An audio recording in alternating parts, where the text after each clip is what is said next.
औज़ुबिल्लाहिमिनश्शैतानिर्रजीम बिस्मिल्लाहिर्रहमानिर्रहीम अल्लाहुम्मा सल्ली अला मुहम्मद व अला आले मुहम्मद कमा सल्लैता अला इब्राहीम व अला आले इब्राहीम इन्नका हमीदुम मजीद रब्बि इश्रह ली सदरी व यस्सिर ली अमरी वहलुल उक़दतम मिन लिसानी यफ़क़हू क़ौली रब्बना ज़िदना इल्मा या मुक़ल्लिबुल क़ुलूब सब्बित क़ल्बी अला दीनिक आमीन। इस सूरत 3 आज हम करेंगे, पारा नंबर 30 है। इस सूरत की इब्तिदा ही लफ्ज़ व तीन से हुई।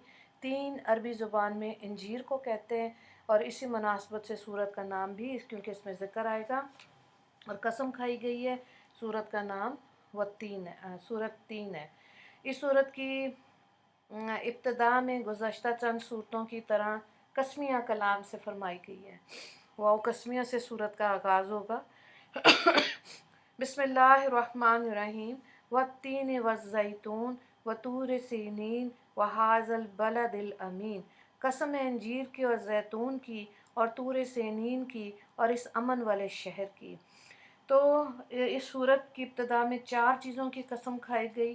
पहली कसम वत्तीन अंजीर की, दूसरी कसम जैतून की, तीसरी कसम शहर अमन की। इन चारों कस्मों में तूर सीना और बलदुल अमीन तो मुफस्सरीन के नज़दीक बिल-इत्तफ़ाक़ 2 मुतय्यन जगह यानी तूर सीना वो पहाड़ जहाँ हज़रत मूसा अलैहिस्सलाम को शर्फ़ कलाम बारी ताला था, और बलदुल अमीन यानी महफूज और अमानतदार शहर मक्का जहाँ सारे आलम के सरदार मोहम्मद सल्लल्लाहु अलैहि वसल्लम मबूस हुए और अल्लाह ताला की सबसे बड़ी और आखिरी अमानत कुरान करीम इस शहर में उतारी गई। अच्छा, अंजीर को और मेवों में से एक खसूसियत ज़ाहिर है और खसूसी बातनी है। जो ज़ाहिरी खसूसियात हैं यानी कि बातनी खसूसियात भी हैं, ज़ाहिरी भी। वो ये है कि ये बलगम को ठीक करता है और मलीन तबा गंदे और सड़े मवाद को बदन के अंदर से पसीने के रास्ते निकाल देता है। इसी वास्ते बावजूद हरारत के ये तिब को मुफीद के लिए भी मुफीद है। बलगम को तहलील करता है, मसाने को ठीक करता है, बदन को मोटा करता है, मसाम को खोल देता है, जिगर और तिल्ली की मसामात खोलता है और वरम को ठीक करता है। ये अंजीर के फ़वाइद थे। आगे देखें, लक़द खलक़नल इंसान फ़ी अहसन तक़वीम सुम्मा रददनाहु अस्फ़ला साफ़िलीन इल्लल्लज़ीना आमनू व अमिलुस्सॉलिहाति फ़लहुम अज्रुन ग़ैरु ममनून वमा युकज़्ज़िबूका बअदु बिद्दीन अलैहिस्सल्लाहु बिअहकमिल हाकिमीन। कि हमने इंसान को बहुत खूबसूरत सांचे में डाला है, फिर हम इसकी पस्ती की हालत वालों से भी पस्त तर कर देते हैं। लेकिन जो लोग ईमान लाए और अच्छे काम किए तो इनके लिए इस कदर सवाब है जो कभी मुनक़ता नहीं होगा। फिर कौन सी चीज़ है जो तुझको क़यामत के बारे में मुनकर बना रही है? क्या अल्लाह ताला सब हाकिमों से बढ़कर हाकिम नहीं है? तो देखें, यहाँ पे 4 चीज़ों की कसम खाई गई, इंजीर, जैतून, तूर सीना और अमन वाले शहर की। और इन चारों चीज़ों की कसम खाने के बाद अल्लाह ताला फरमा रहे, लक़द खलक़नल इंसान फ़ी अहसन तक़वीम। अल्लाह ताला ने इंसान को एक बेहतरीन और नहायत उम्दा हालत और अंदाज में पैदा किया है। तो पहली कसम जो इंजीर की खाई, उससे मुनासबत जवाब कसम को यह है कि जिस तरह ये फल बावजूद मुख्तसर जिसामत होने के बेशुमार फ़वाइद का मजमूआ है, इसी तरह वजूद इंसानी भी जिस्म में छोटा है लेकिन मुख्तलिफ़ क़ुव्वतों का पुतला है और गूनागून जज्बात और असरार का मखज़न है। इसी तरह इंसान मुट्ठी भर हड्डियों में अल्लाह ने ऐसी सलाहियत भर दी कि जो पहाड़ों और समुंदरों को मुसख्खर कर देती है। दूसरी कसम जैतून की खाई। जैतून का फल भी फ़वाइद का मजमूआ है और जिस तरह जैतून में रोगन मौजूद है, इसी तरह इंसानी जिस्म में रूह पोशीदा मौजूद है। और जिस तरह जैतून के तेल से चिराग रोशन किए जाते हैं जो तारीकी में इर्द गिर्द की चीज़ों को मुनव्वर कर देते हैं, इसी तरह रूह इंसानी को पाक साफ कराया जाता है तो इससे बहुत से ज़ुल्माती क़ुलूब मुनव्वर हो जाते। तीसरी कसम तूर सीना की खाई, जो वो पहाड़ है जिस पे हज़रत मूसा अलैहिस्सलाम को शर्फ़ हम कलामी बख्शा, तौरात अता की गई, तजल्ली इलाही से सरफराज फरमाया, गोया तूर सीना को बतौर शाहिद पेश किया गया कि देखो इंसान में किस कदर तरक्की का मादा रखा और इसमें कैसी कुछ क़ुव्वतें और ज़ाहिरी बातनी खूबियाँ इसके वजूद में जमा की। और अगर ये अपनी फ़ितरत सही फ़ितरत पर तरक्की करे तो फ़रिश्तों से सबकत ले जाए।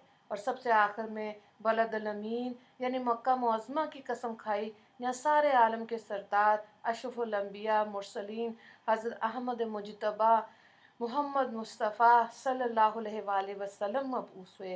और अल्लाह की आखिरी अमानत कुरान करीम इब्तिदान इसी शहर में नाजिल की गई और जहाँ तामीर किया गया खाना काबा जो हज़रत इब्राहीम और हज़रत इस्माईल अलैहिस्सलाम जैसी उलुल अज़म और बरगज़ीदा हस्तियों ने किया और उनको खलीलुल्लाह का रुतबा मिला और हज़रत इस्माईल को ज़बीउल्लाह का लक़ब मिला। दोनों ने कुर्बानी के लिए अपने आप को हाजिर किया। तो ये मक्का की सरज़मीन और काबा इस अमर पर शाहिद है कि इंसानी रूह जोश मोहब्बत और इश्क़ इलाही में कहाँ तक तरक्की कर सकती है। सुभान अल्लाह। जी, तो अब जो इस सूरत से रिलेटेड सवालात जो हैं, इंजीर के फ़वाइद तहरीर करें। अल्लाह ताला ने इंसान को बेहतरीन हालत में पैदा किया, वजाहत करें। ठीक है, खुलासा देखें। इसमें 3 अमूर बयान किए गए हैं जिनका इंसान से और इसके अकीदे से ताल्लुक़ है। नवाए इंसानी के तकरीम, इसकी तकरीम के मुख्तलिफ़ पहलू। यहाँ इनसे एक पहलू का बयान है, वो ये कि इंसान को बहुत खूबसूरत बनाया है। ये खूबसूरती जिस्मानी और ज़ाहिरी शक्ल के एतबार से भी है और अक़ली और रूहानी कमालात के एतबार से भी है। और जब इंसान इंसानियत के तकाज़ों को पूरा नहीं करता और नाशुक्रापन का रास्ता इख्तियार करता तो इसे अल्लाह ताला बुलंदियों से नीचे धक्का दे देते, यानी कि पस्ती में आ जाते हैं। हैवानी और शहवानी ज़िंदगी को अपना मकसद बनाकर वो हैवानों से भी बदतर हो जाता है। तो वो अल्लाह जो पानी के कतरे से ऐसा खूबसूरत इंसान पैदा कर सकता है, वो इंसान को दोबारा भी पैदा कर सकता है। वैसे भी दोबारा पैदा करना हिसाब जज़ा और सज़ा का अल्लाह ताला मालिक है, और जो कि क़यामत का दिन आना है और जिसमें इंसान ज़रूर हिसाब किताब देगा। दुआ कर लेते हैं। अल्लाहुम्मा अनिस्वाशति फ़ी क़ब्री, अल्लाहुम्मा अरहमनी बिल क़ुरानिल अज़ीम वजअल्हु ली इमामम व नूरम व हुदम व रहमा। अल्लाहुम्मा ज़क्किरनी मिन्हु मा नसीतु व अल्लिमनी मिन्हु मा जहिलतु वरज़ुक़नी तिलावतहु आना अल-लैली व आना अन-नहारी वजअल्हु ली हुज्जतन या रब्बुल आलमीन। आमीन या रब्बुल आलमीन।